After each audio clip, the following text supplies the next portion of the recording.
उसने टांग करके समीक ऋषि के गले में डाल दिया। समीक ऋषि के गले में डाल दिया और इधर उधर भटकते रहे। कुछ समय बीत जाने पर समीक ऋषि के पुत्र श्रृंगी ऋषि भ्रमण करते हुए बच्चों के साथ में चले आए।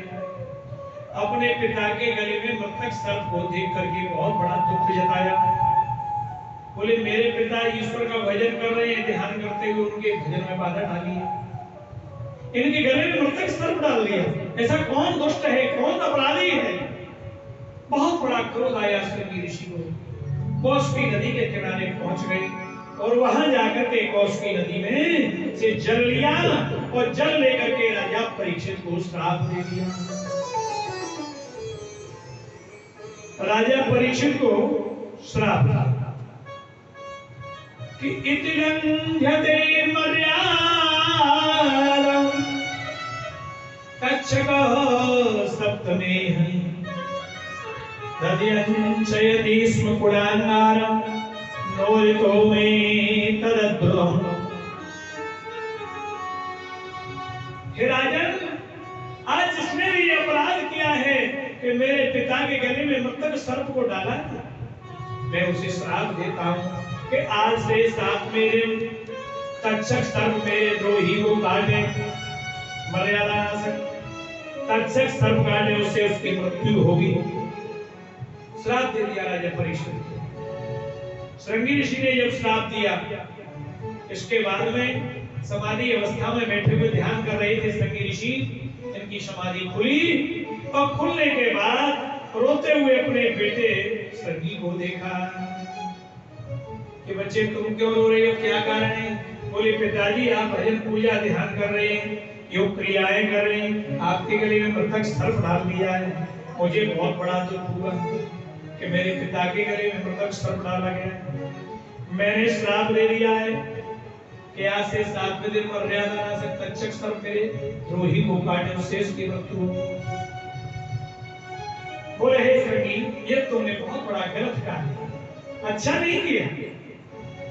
ऐसे धर्मात्मा पांडव कुल में वंश में उत्पन्न हुए महाराज राजा परीक्षित जैसे राजा को आपने श्राप दे दिया, ये गलत किया है, ऐसा नहीं करना चाहिए।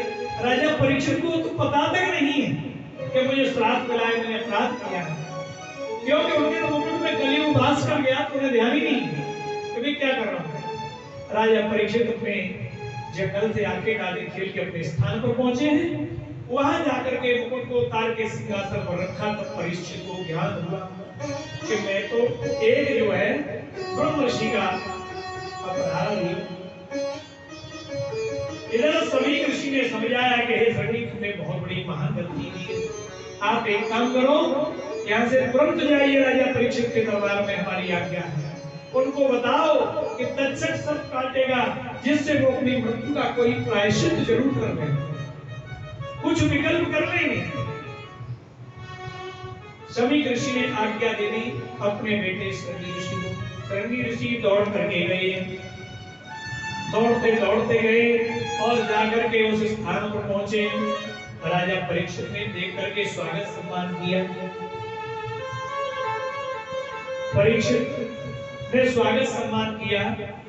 श्रृंगी ऋषि कहने लगे कि हे राजा, आपने मेरे पिता का अपराध किया, मैंने आपको श्राप दे दिया कि आज से 7वें दिन तक्षक सर्प काटेगा।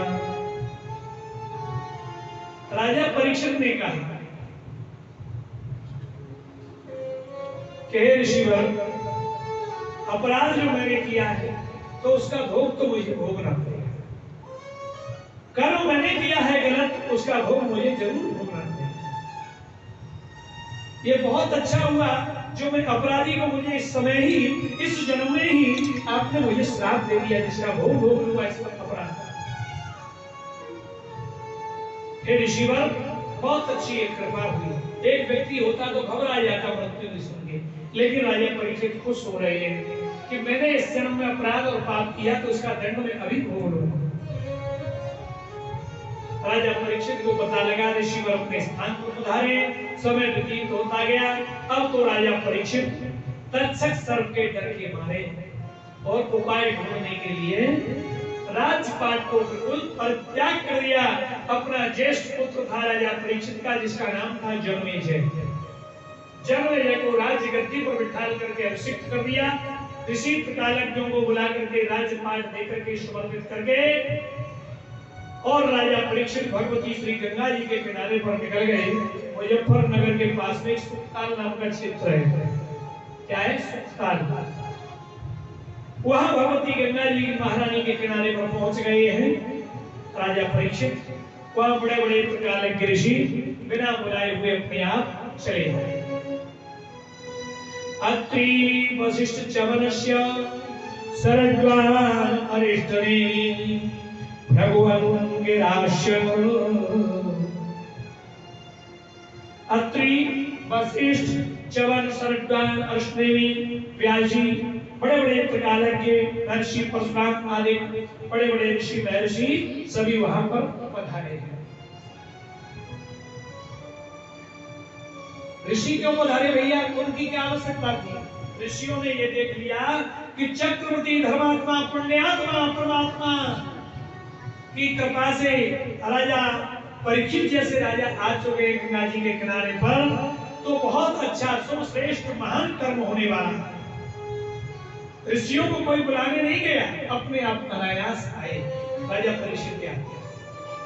तो एक कवि ने और वो लिखा है कि कमल कब कब गए भंवर ने बुलाए को, वृक्षन पखेरु प्रवेशन मरात है।